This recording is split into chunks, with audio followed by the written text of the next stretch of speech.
Thank you. Thank you very much, Maureen. And it just, your discussion about kind of sexual identity and disasters is, I think, helps to reiterate to me the kind of challenges that we face in the kind of negotiating the document, where you'll see in the current version of the draft there's what seems to be an argument between Sweden recognising multiple sexual identities and Russia, which like to strike that out entirely.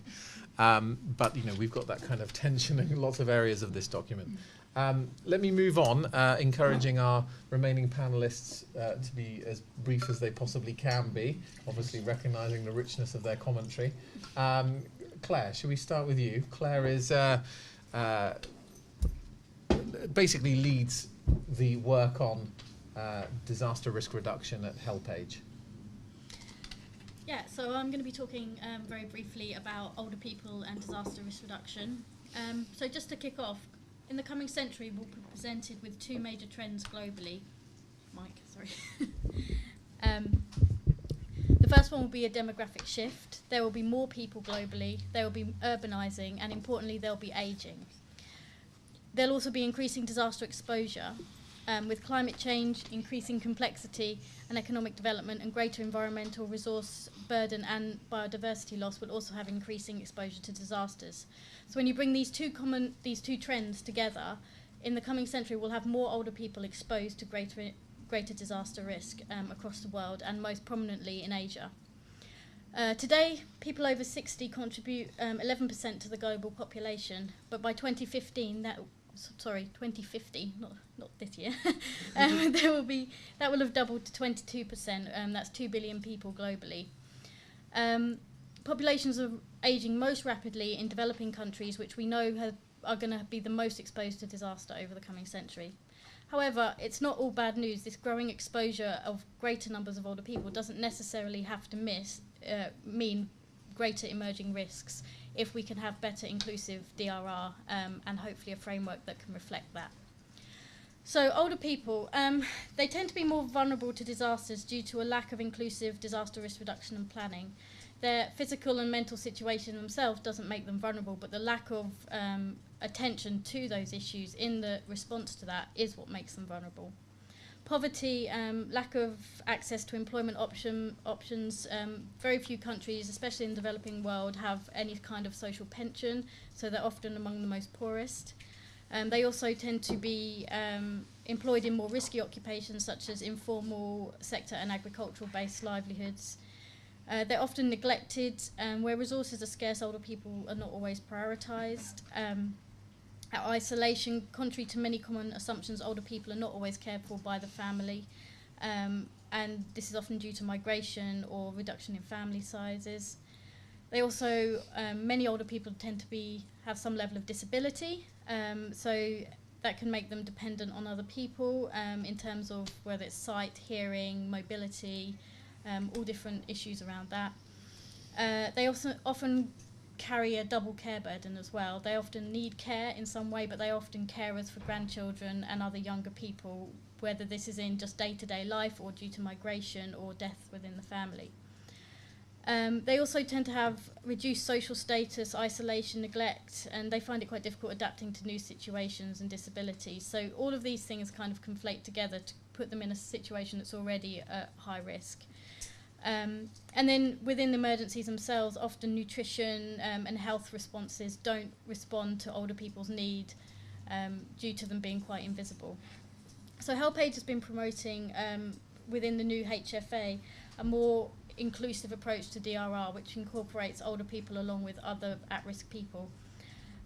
So this needs to kind of flow from the community to the local government level up to the national level.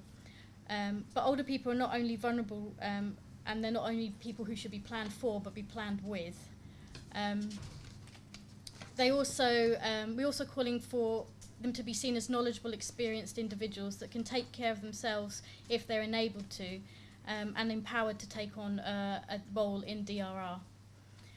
Their role as traditional knowledge holders, often having worked a life in agriculture, they have experience of change over their lifetime. This kind of wealth of knowledge and experience can be a real asset in disaster risk reduction.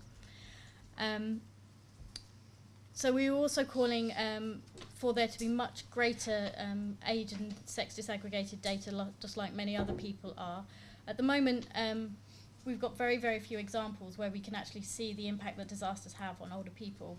The only two we have is one, Hurricane Katrina, and the Japanese tsunami. So in Hurricane Katrina, 75% of those who died were over 60, and that only represented 16% of the population. So that's almost three to four times as many was represented. And in the Japanese tsunami, over 65 represented 56% of the deaths, but only 23% of the population.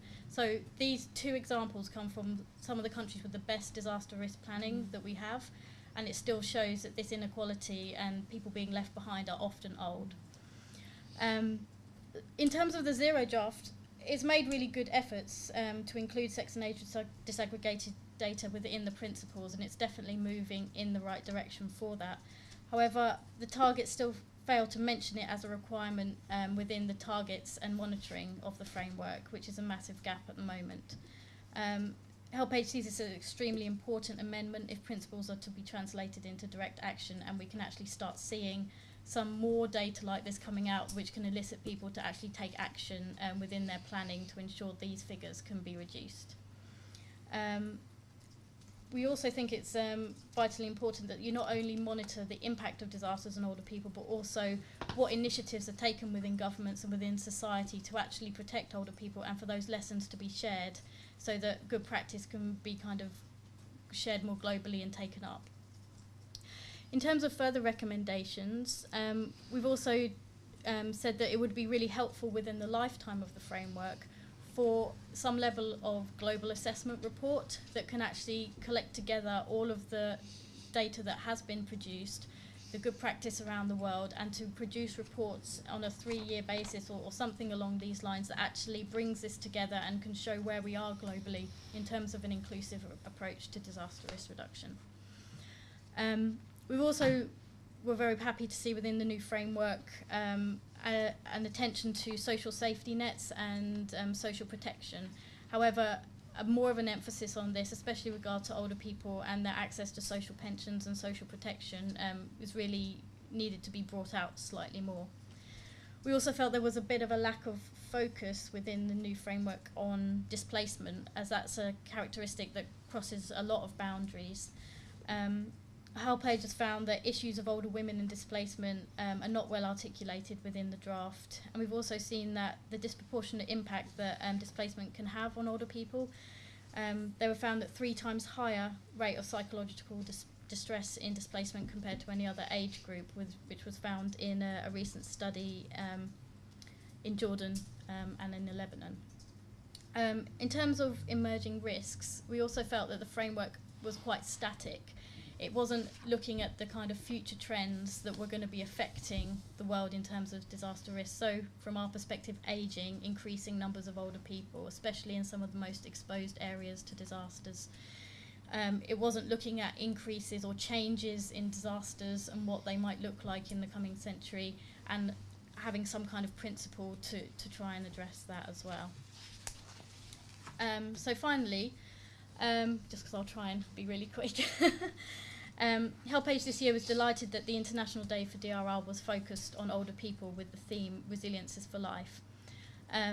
We produced a number of documents to try and support governments and other actors trying to actually integrate inclusivity into their disaster risk management, and a pledge through Charter 14 for governments to sign up to commit to that. So in terms of moving forward with the new HFA, it would be great to see elements like that operationalised within the principles and the targets to actually move forward from talking about inclusivity and it being seen as a nice principle to something that can actually be operationalised in planning and operations moving forward. Thank you.